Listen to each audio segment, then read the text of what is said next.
చూసాను, రోజు చూస్తాను.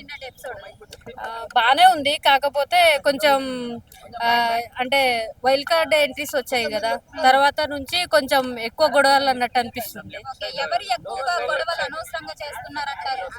అంటే ఇప్పుడు సంజన అంటే కంటెంట్ గురించి అనుకున్నాం కానీ స్టార్టింగ్ నుంచి, ఇప్పుడైతే మళ్ళీ మాధురి కూడా తోడైంది కదా తనతో పాటు. సో మొత్తం కంటెంట్ గురించే అనిపిస్తుంది, కావాలని అయితే ఎవరు చేయట్లేదు. ఓకే, అంటే ఎందుకని మాధురి గారు అనవసరంగా గట్టిగా అరుస్తున్నారు? పేరు అడిగినందుకు లేదంటే కూర్చోమన్నందుకు ఎందుకు అంతగా ఓవర్ రియాక్ట్ అవ్వడం అంటారు? చెప్పాను కదా, కేవలం కంటెంట్ గురించే అనుకుంటున్నా నేనైతే. ఓకే, కంటెంట్ కోసం అంతగా అరుస్తున్నారంటారా? అంతే.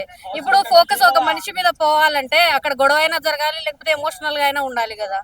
సో వాళ్ళు అది గొడవలది ఫాలో అవుతున్నారు అనమాట. ఓకే, మరి ఇటు రమ్య మోక్ష గురించి వస్తే ఎంటర్టైన్మెంట్ ఇస్తా అని చెప్పి లోపలికి వచ్చింది, మరి ఎంటర్టైన్మెంట్ ఇస్తుందంటారా లోపల? అంటే ఫస్ట్ వీక్ అయింది కదా, ఇంకా వీక్స్ ఉన్నాయి కదా, సో చూద్దాం ఎట్లుంటదో.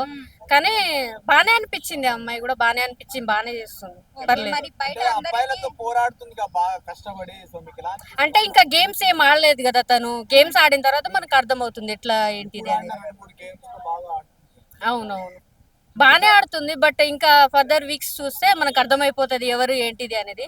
కొంచెం మాధురి గారు అయితే స్టార్టింగ్ లో అర్థమైపోయింది, ఇప్పుడు రోజు చూస్తాం కదా మనం. మిగతా వాళ్ళు ఎలా ఉన్నారు? Wild card ఏంటి? లేదు అంటే బిగ్ బాస్ ఆఫర్ ఇచ్చాడు, ఇప్పుడు ఆఫర్ ఇచ్చినప్పుడు ఎవరైనా యూజ్ చేసుకుంటారు కదా. అమ్మాయిలు అయితే మెయిన్ గా ఫుడ్ అంటే ఇష్టపడతారు. సో ఫుడ్ గురించి మనం మాట్లాడడానికి లేదులే, అందరూ తింటారు కదా ఫుడ్. ఓకే, మరి ఆయేషా గురించి ఏం చెప్తారు? లబలబ అట్లే actually she is my favourite అనమాట. ఓకే, ఆయిషా బానే చేస్తుంది, కాకపోతే ఇంకా ఇద్దరు ముగ్గురు ఉన్నారు కదా, కొంచెం లాంగ్వేజ్ ప్రాబ్లం వల్ల ఇంకా ఓపెన్ అప్ అవ్వట్లేదు వాళ్ళు. ఓకే, సో ఫర్దర్ గా అవుతారు, ఫస్ట్ వీకే కదా, ఒక 2-3 వీక్స్ తర్వాత మనకు అర్థమైపోతుంది ఎవరు ఏంటిది అనేది. ఓకే. వచ్చిన వైల్డ్ కార్డ్స్ లో కూడా ఎవరు స్ట్రాంగ్ గా ఉన్నారంటారు? వైల్డ్ కార్డ్స్ లోనా? వైల్డ్ కార్డ్స్ లో ఈ ఆయిషా ఓకే ఓకే అనిపిస్తుంది కొంచెం.